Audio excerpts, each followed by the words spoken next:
মৰমৰ ছাত্ৰ-ছাত্ৰীসকল, আশা কৰোঁ তোমালোক কুশলে আছা আৰু নিজৰ পঢ়া-শুনা ভালদৰে কৰি আছা। আমাৰ চেনেল আনকমন পোষ্টলৈ তোমালোকক পুনৰবাৰ স্বাগতম জনাইছোঁ। মই আজি তোমালোকৰ বাবে লৈ আহিছোঁ সপ্তম শ্ৰেণীৰ অসমীয়া পাঠদান, আৰু এই পাঠদানত মই তোমালোকলৈ আগবঢ়াম তোমালোকৰ এটি পাঠৰ আলোচনা, যাৰ নাম হৈছে বিজ্ঞান আৰু আমাৰ মানসিকতা। আহাচোন পাঠটোত আমাক কিনো ক'ব বিচাৰিছে তাকে জানি লওঁ পাঠৰ জৰিয়তে। বিজ্ঞান আৰু আমাৰ মানসিকতা। বৰ্তমান সময়ত বিজ্ঞানৰ যুগ তোমালোকে জানাই, আৰু আমি আমাৰ মানসিকতা এই বিজ্ঞানৰ যুগতো কিছুমান ক্ষেত্ৰত যে পিছ পৰি আছে সেই কথাই আমি পাঠটোত পাম। এতিয়া আহোচোন পাঠৰ মাজলৈ আগবাঢ়ি যাওঁ। বৈদ্যুতিন মাধ্যমৰ জৰিয়তে চকুৰ প্ৰচাৰতে বিশ্বৰ এখন ঠাইৰ বাতৰি আন এখন ঠাইলৈ প্ৰেৰণ কৰিব পাৰি। বৰ্তমান সময়ত ভ্ৰাম্যভাগ মোবাইলৰ জৰিয়তেও ভিন ভিন ৱেবছাইট, এপ আদিৰ ব্যৱহাৰ কৰি বিভিন্ন বিষয়ৰ তথ্য পাব পাৰি। তদুপৰি এই তথ্যসমূহ চৌদিশে বিস্তাৰিত হোৱাত আমাৰ সকলোৰে সুবিধা হৈছে। বৈদ্যুতিন মাধ্যমৰ জৰিয়তে শ্ৰেণীকোঠাত শিকাবলগীয়া বিষয়বস্তুসমূহ বাস্তৱ ৰূপত বৰ্ণনা কৰিব পাৰি। বৰ্তমান সময়ত অনলাইনৰ ব্যৱহাৰ কৰি টকা পইচা আদিও প্ৰেৰণ কৰিব পৰা হৈছে। ইমানবোৰ সা-সুবিধা প্ৰদান কৰা এই বৈদ্যুতিন মাধ্যমৰ অপপ্ৰয়োগে কেতিয়াবা সমাজত অসূয়া অশান্তি বিয়পায়। তেনে এটি সৰ্বনশীয়া দিশ হ'ল উৰা বাতৰি। ছাত্ৰ-ছাত্ৰীসকল, তোমালোকে নিশ্চয় বুজিছা যে আমি যিবিলাক বৈদ্যুতিন মাধ্যম ব্যৱহাৰ কৰি আছোঁ, মোবাইলেই হওক বা দূৰদৰ্শনেই হওক, এই সকলোবোৰতে কি হয়, কিছুমান কেতিয়াবা এনেকুৱা উৰা বাতৰি আহে যে আমি তাক বিশ্বাস কৰি লওঁ। আচলতে উৰা বাতৰিনো কি, তাৰ কোনো যুক্তিযুক্ততা নাথাকে, তেনে বাতৰি আৰু প্ৰমাণ নাথাকে আৰু সত্যতা নাথাকে।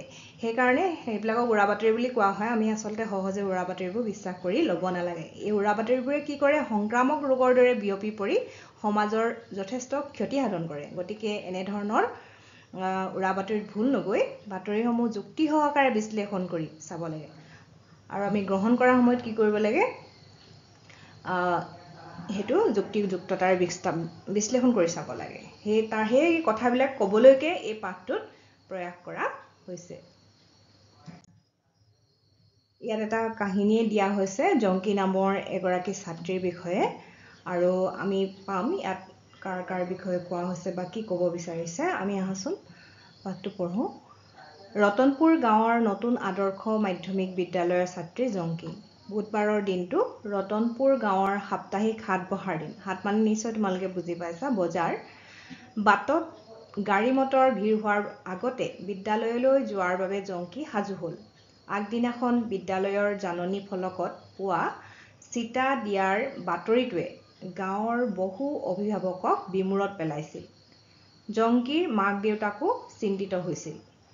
আগদিনা বিদ্যালয়ৰ জাননীখনত কি দিয়া আছিল যে চিটা দিয়া হ'ব, গতিকে অভিভাৱকসকল বা গাঁৱৰ মানুহসকল বিমূৰত পৰিছিল বা বিষয়টো লৈ তেওঁলোক চিন্তিত হৈছিল, কিয়নো ভ্ৰাম্যভাষৰ জৰিয়তে অহা বাতৰিটোত চিটা প্ৰয়োগৰ ফলত শিশুসকলৰ ভীষণ অপকাৰ হোৱাৰ কথাহে উল্লেখ আছিল। চিটাৰ আচলতে যিটো প্ৰয়োগ, তাৰ যিটো সুফল, সেই সুফলটোৰ বিষয়ে হয়তো প্ৰচাৰ হোৱা নাছিল। তাৰোপৰি কি হৈছিল, তাত অপকাৰ হোৱাৰ কথাটোহে উল্লেখ আছিল। সেইকাৰণে সেই বাতৰিটোৱে মানুহবিলাকক বিভ্ৰান্তিত পেলাইছিল।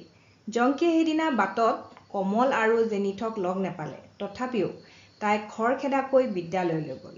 লগত কোনো নাথাকিলে জংকীৰ কৃত্ৰিম ভৰি দুখনেৰে আগুৱাই যাবলৈ বৰ কষ্ট হয়। আমি ছবিটোত দেখিছোঁ, তোমালোকে নিশ্চয় দেখিছা যে কি দেখিছা, যে জংকীয়ে এডাল পেং লৈ খোজকাঢ়িছে। সেইকাৰণে লগত তেওঁৰ সহপাঠী কমল আৰু জেনিথক লগ নেপালে অসুবিধা হয়।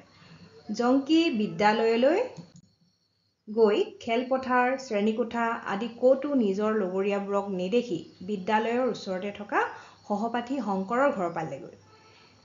শংকৰক ঘৰৰ চোতালত খেলি থকা দেখা পাই জংকী আচৰিত হ'ল। তাই সুধিলে, শংকৰ, তুমি এতিয়াও বিদ্যালয়লৈ যাবলৈ সাজু হোৱা নাই কিয়? শংকৰে খেলি থকাৰ পৰাই উত্তৰ দিলে, মায়ে আজি মোক বিদ্যালয়লৈ যাবলৈ মানা কৰিছে।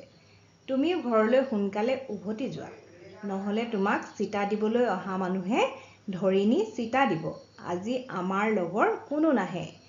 এতিয়া শংকৰৰ পৰা জংকীয়ে কি জানিবলৈ পালে যে বিদ্যালয়ৰ বা লগৰ ল'ৰা ছোৱালীবিলাক আজি বিদ্যালয়লৈ নাহে, কাৰণ বিদ্যালয়ত আজি কি হ'ব, চিতা দিব, আৰু সেইকাৰণে শংকৰৰ মাকেও তাক বিদ্যালয়লৈ যাবলৈ মানা কৰিছে। জংকীয়ে আচৰিত হৈ ক'লে, তুমি কি কৈছা এইবোৰ? চিতা ল'লে ভালহে হ'ব। ব'লা আমি বিদ্যালয়লৈ গৈ নীলিমা খাতুন বাইদেউক আজি যে কোনো ছাত্ৰ ছাত্ৰী অহা নাই সেই বিষয়ে জনাওঁগৈ। তেতিয়া কি কৰিলে জংকীয়ে শংকৰক কি ক'লে যে নীলিমা খাতুন বাইদেউক জনাওঁগৈ আমি যে আজি কোনো ছাত্ৰ ছাত্ৰী বিদ্যালয়লৈ অহা নাই। শংকৰে জংকীৰ কথাটো মানি ল'বলৈ মান্তি হ'ল আৰু মাকক জনালে। জংকীয়ে শংকৰক লৈ খৰখেদাকৈ নীলিমা খাতুন বাইদেউৰ ওচৰ পালেগৈ। নীলিমা বাইদেৱে দুয়োকে দেখি সুধিলে, কি হ'ল, তোমালোকৰ লগৰীয়াবোৰ ক'লৈ গ'ল? এতিয়ালৈকে অহা নাই যে? কোনো নহা দেখি নীলিমা খাতুন বাইদেৱে দুয়োকে দেখি এনেদৰে সুধিলে। জংকীয়ে ক'লে, চিতা দিয়াৰ কথা শুনি ভয়তে বাকী ছাত্ৰ ছাত্ৰীসকল অহা নাই বাইদেউ। শংকৰে ক'লে, কমলৰ খুৰাকে কালি ভাম্যভাসত অহা চিতা সন্দৰ্ভত বাতৰি এটা আমাৰ গাঁৱৰ সকলোকে হেনো বুজাই দিছে, সেয়েহে আমাৰ মায়েও মোক আহিবলৈ মানা কৰিছিল। এতিয়া ভাম্যভাসত অহা কি বুলি কৈছে, কমলৰ খুৰাকে কি বুজাই দিলে যে মানুহবিলাকক এটা বাতৰি দিলে যে চিতা সন্দৰ্ভত, আৰু গাঁৱৰ সকলোকে বুজাই দিছে। আমি প্ৰথমতে যিটো কথা পাইছিলোঁ, আৰু সেইকাৰণে সেই অপপ্ৰচাৰ চলোৱাৰ বাবে কি হ'ল, মানুহবিলাকে চিতা ল'বলৈ ছাত্ৰ ছাত্ৰীসকলক পঠিয়াবলৈ ভয় কৰিছে। এই কথাবোৰ শুনি নীলিমা বাইদেৱে প্ৰধান শিক্ষক বিনোদ ওৰাং মহাশয়ক সকলো কথা ক'লে। প্ৰধান শিক্ষক মহোদয়ে ভাম্যভাসৰ যোগেদি সেই অঞ্চলৰ প্ৰাথমিক বিদ্যালয়ৰ চিকিৎসক ৰতন পায়েং মহোদয়ক ছাত্ৰ ছাত্ৰীসকলে চিতা লোৱাৰ ভয়ত বিদ্যালয়লৈ নহাৰ কথা জনালে। সেই অঞ্চলৰ প্ৰাথমিক চিকিৎসালয়ৰ চিকিৎসক হ'ল ৰতন পায়েং, আৰু ৰতন পায়েং মহোদয়ক সেইকাৰণে প্ৰধান শিক্ষক মহোদয়ে বিনোদ ওৰাং মহাশয়ে জনালে যে ছাত্ৰ ছাত্ৰীসকল কিয় চিতা ল'বলৈ অহা নাই। প্ৰধান শিক্ষক আৰু চিকিৎসকগৰাকীয়ে আলোচনা কৰি সেইদিনাখনেই আবেলি পৰত বিদ্যালয় চৌহদত এখন জৰুৰী সভা অনুষ্ঠিত কৰাৰ সিদ্ধান্ত ল'লে। সজাগতা সভা বুলি আমি ক'ব পাৰোঁ। এনেধৰণৰ এখন জৰুৰী সভা অনুষ্ঠিত কৰিবলৈ প্ৰধান শিক্ষক আৰু চিকিৎসকগৰাকীয়ে আলোচনা কৰিলে। প্ৰধান শিক্ষকে বিদ্যালয়ৰ সহযোগী কৰ্মী হৰিধনক গাঁওবুঢ়া, অভিভাৱক আৰু ছাত্ৰ ছাত্ৰীসকলক সভাখনৰ বিষয়ে জনাবলৈ পঠিয়ালে। এই কাৰ্যত জংকী, শংকৰহঁতে সহযোগ কৰিলে। এতিয়া গাঁওবুঢ়া, অভিভাৱক আৰু ছাত্ৰ ছাত্ৰীসকলক লৈ এখন সভা আয়োজন কৰা হৈছে, আৰু এই ক্ষেত্ৰত কোনে সহায় কৰিছে? জংকী আৰু শংকৰহঁতে। গাঁৱৰ চিকিৎসালয়ৰ চিকিৎসক ৰতন পায়েং মহোদয়ে আবেলিৰ সভাত সকলোকে উদ্দেশ্য কৰি সম্ভাষণ জনালে আৰু সচিত্ৰ প্ৰচাৰ পুস্তিকাসমূহ উলিয়াই চিতা সম্পৰ্কে বুজাবলৈ চেষ্টা কৰিলে।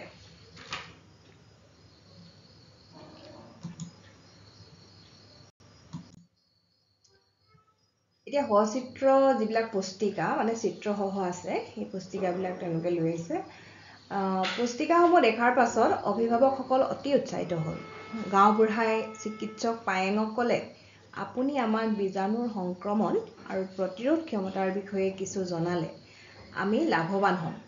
এতিয়া কি বুলি ক'লে যে গাঁওবুঢ়াই চিকিৎসক পায়েঙক কি বুলি ক'লে যে বীজাণুৰ সংক্ৰমণ, বীজাণুবিলাকনো কেনেকৈ সংক্ৰমণ হয় আৰু আমি কেনেকৈ তাৰ প্ৰতিৰোধ ক্ষমতা বঢ়াব পাৰোঁ, সেই বিষয়ে তেওঁ জানিব বিচাৰিলে।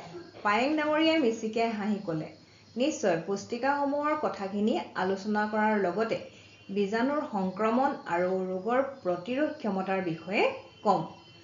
পায়েং ডাঙৰীয়াই ক'বলৈ আৰম্ভ কৰিলে, অন্য অণুজীৱৰ নিচিনাকৈ বীজাণু আমাৰ দেহত প্ৰৱেশ কৰে।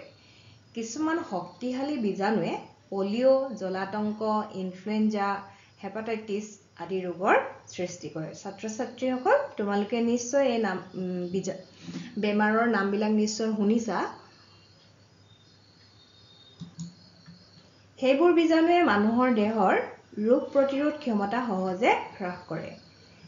চিতা প্ৰয়োগ কৰি এই ভয়ানক বীজাণুবোৰৰ সংক্ৰমণ ৰোধ কৰিব পাৰি। এতিয়া চিতা প্ৰয়োগ কৰি কি কৰিব পাৰি? এই ভয়ানক বীজাণুবোৰ, যিবিলাক ধৰা পলিঅ' হওক, জলাতংক ইনফ্লুৱেঞ্জা আদি এই ৰোগবিলাক কি কৰিব পাৰি বুলি কৈছে বা ৰোগৰ বীজাণুসমূহ নাইকিয়া কৰিব পাৰি উপযুক্ত সময়ত শৰীৰত চিটা প্ৰয়োগ কৰি আমাৰ শিশুসকলৰ ৰোগ প্ৰতিৰোধ কৰাৰ ক্ষমতা সৃষ্টি কৰাটো অতি প্ৰয়োজন এতিয়া পায়েং ডাঙৰীয়াই এই কথাখিনি গাঁৱৰ ৰাইজক বা অভিভাৱকসকলক ক'লে চিকিৎসক গৰাকীয়ে এইদৰে ৰোগ প্ৰতিৰোধ ক্ষমতাৰ কথা ভালদৰে আলোচনা কৰিলে আৰু ইয়াৰ ফলত তেওঁলোকৰ মনৰ পৰা ভুল ভাৱ আঁতৰি গ'ল এই সমস্যাটো সমাধান কৰাৰ ক্ষেত্ৰত জংকিৰ সজাগতাক সকলোৱে ধন্যবাদ জনালে